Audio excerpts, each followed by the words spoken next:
Ok, merci. Nous sommes encore de retour pour continuer, cette fois-ci avec la question numéro 6. Nous allons progresser jusqu'à la question numéro 10 parce que nous avons d'abord sélectionné quelques questions de littérature simplement. Il n'y a pas de calcul donc. Nous allons juste travailler un peu quelques questions de littérature. Je crois les calculs pourront intervenir après. Alors, nous allons très vite que possible. Nous commençons par la 6e question. On dit, considérant le schéma du cercle vicieux de la pauvreté, si contre le schéma est là, n'est-ce pas? On dit, indiquer ce que représente le point 1. Donc, avant d'abord de répondre, je préfère expliquer le schéma, n'est-ce pas, plutôt le cercle vicieux, n'est-ce pas, de la pauvreté, le schéma du cercle vicieux de la pauvreté. Je crois, n'est-ce pas, cela commence par, d'abord, les bas niveaux d'épargne. Lorsqu'on épargne, pardon, lorsqu'il n'y a pas d'épargne, je peux dire, il n'y a pas d'abord l'épargne. Lorsqu'il n'y a pas, n'est-ce pas, les dons, ou soit lorsque l'épargne est tellement plutôt réduite, n'est-ce pas? Lorsque l'épargne est réduite, il n'y a pas moins. On va savoir par là. Parce que c'est l'épargne qui constitue donc le capital. Donc, si l'épargne est réduite, c'est le premier point, n'est-ce pas? Alors, on n'aura pas tellement à accumuler plus. Même le taux d'accumulation va diminuer. C'est le deuxième. Le taux d'accumulation, n'est-ce pas? On va accumuler petit à petit pour une formation du capital. Et lorsque le taux d'accumulation, n'est-ce pas, est moindre, et là, je crois qu'on ne pourra pas tellement produire plus. On ne pourra pas produire plus. On va produire moins. Donc là, nous aurons, n'est-ce pas, la base production. La base production. Et si on ne produit pas plus, n'est-ce pas, on aura un revenu faible. N'est-ce pas ça? Un revenu, n'est-ce pas, qui est faible. Je vais dire comme ça. Un revenu faible. Là, c'est le 4e point. Je crois qu'avec ici, nous pouvons facilement répondre, n'est-ce pas, notre schéma ici. Alors, je crois ici, nous commençons par bas niveau d'épargne. On dit bas niveau d'épargne, je crois. Il y a bas niveau d'épargne, bas niveau d'épargne et d'investissement, bien sûr. C'est le point 1. Après 2, c'est maintenant bas taux d'accumulation. Bas taux d'accumulation, on accumule peu lorsqu'on épargne peu. Et puis 3, n'est-ce pas, on dit basse production. Lorsqu'on accumule peu, le capital est tellement réduit, on ne pourra pas produire plus. Basse production, je crois, la basse production est là. Après ça, on dit aussi, n'est-ce pas, il y a une basse production, il y a aussi un revenu moyen, bas revenu moyen. C'est le 4e point, bas revenu moyen. Non, là, on peut directement répondre, n'est-ce pas, à notre question. Je crois que c'est l'assertion. À ce niveau ici, on parle des bas taux d'épargne ou soit d'investissement, bas taux d'épargne d'investissement. Là, on peut directement répondre. Je crois que c'est l'assertion bas taux d'épargne ou soit bas niveau d'épargne d'investissement. Je crois que c'est ici. Non, c'est l'assertion de numéro 6, c'est de bas niveau d'épargne et d'investissement. Alors, on peut répondre directement. 6, c'est assertion 2. 6, assertion 2. Nous noircissons là-bas. On noircit très vite que possible. Ok, c'est parti. Alors, on prend la question numéro 7. On dit concernant les pays sous-développés. On est indiqué l'obstacle d'hygiène et de santé auxquels sont confrontées les populations.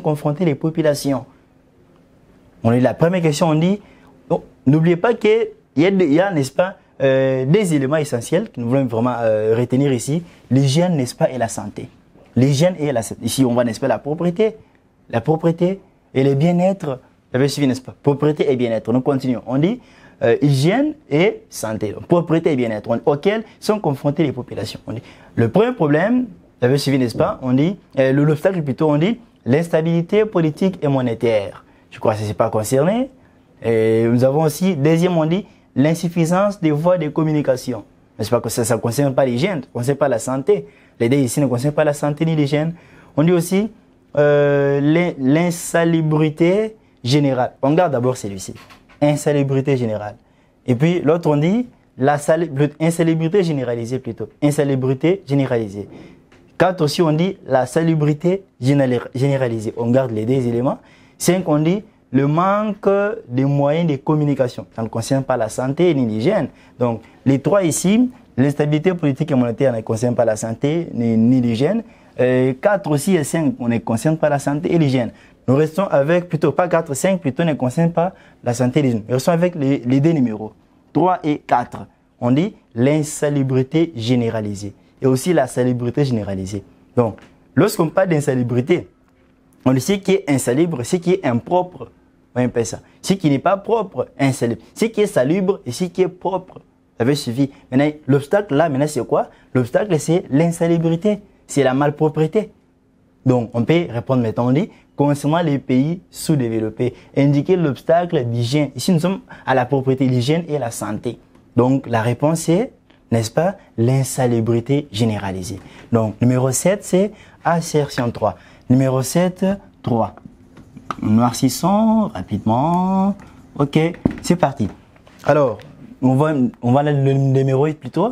On dit parmi les instruments d'une bonne administration, indiquer celui qui permet l'orientation de la production et l'organisation des campagnes publicitaires.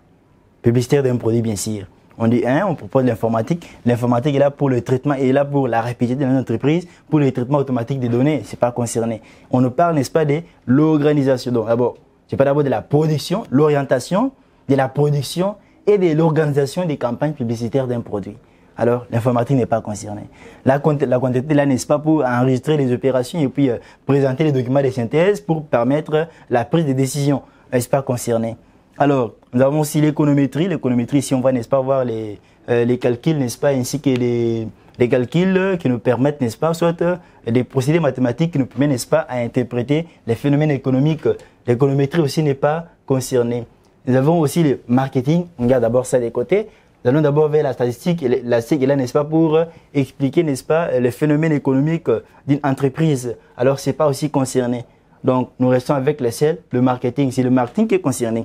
Le marketing, n'est-ce pas, pour, n'est-ce pas, travail, non seulement de s'occuper de la production, mais de voir aussi comment l'entreprise peut facilement influencer, n'est-ce pas, à ce que la population puisse utiliser ou consommer son produit sur le marché. Alors, je crois que c'est le marketing. Je peux répondre, celui qui permet l'orientation de la production et l'organisation des campagnes publicitaires d'un produit, c'est le marketing. Numéro 8, c'est assertion 4. Numéro 8, on va, c'est assertion 4. Nous répondons là-bas. En noircissant. Noircissant, noircissant, noircissant, et c'est terminé. Alors, passons directement à la question numéro 9. On dit, concernant la fonction distribution, indiquer l'étude qui relève des adversaires qui offrent sur le marché les mêmes produits. On dit des adversaires. Donc, il y a déjà la concurrence, c'est la concurrence là-bas, des adversaires. Avec un même produit. Celui-ci avec le même produit, l'autre avec le même produit. N'est-ce pas ça? Là, il s'agit donc d'une étude de la concurrence. Sans plus tarder, nous passons directement à la réponse. On dit de la livraison, non, c'est pas concerné. Du marché, non, c'est pas concerné. De la concurrence, on regarde d'abord ça. De la clientèle, non. De l'organisation des ventes, non. C'est de la concurrence. Donc, vous entendez directement qu'il y a, n'est-ce pas, les adversaires. Des adversaires. Il y a, n'est-ce pas, l'adversité. Et ils ont un même produit. Donc, ils vont faire la concurrence, c'est la concurrence. Je crois 9, c'est numéro 9, c'est l'assertion 3. 9, assertion 3.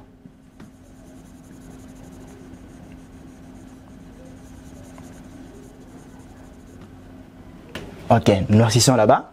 Passons directement à la 10e question. On dit la réalisation des approvisionnements et des ventes de l'entreprise relève de la fonction. On dit bien approvisionnement. Approvisionnement, n'est-ce pas, ce sont les achats. Approvisionner. N'est-ce pas? Ce sont les achats. Alors l'approvisionnement et aussi de la vente. La vente, on va à la distribution. Donc acheter et vendre. Ça relève, n'est-ce pas, de quelle fonction? Parmi les fonctions d'une entreprise. On a la fonction administrative. Non, elle, c'est les cerveaux de l'entreprise qui est appelé, n'est-ce pas, à coordonner les autres fonctions. Alors, c'est pas concerné. La fonction financière, non, elle est là pour chercher le financement de l'entreprise. Informatique, non, c'est pour le traitement automatique des données et la rapidité. La fonction commerciale, on regarde d'abord ça.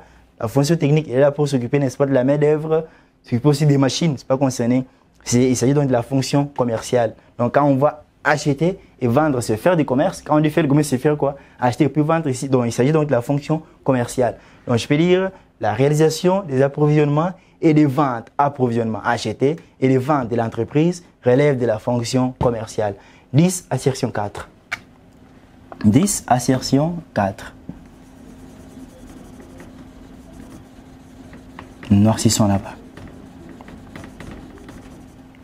Ok, je crois qu'avec ceci, n'est-ce pas, nous avons donc fini les questions que nous avons donc écrites. Je crois, nous nous retrouvons dans la prochaine vidéo où nous allons, n'est-ce pas, essayer d'ajouter encore d'autres questions qui seront un peu complexes. Merci.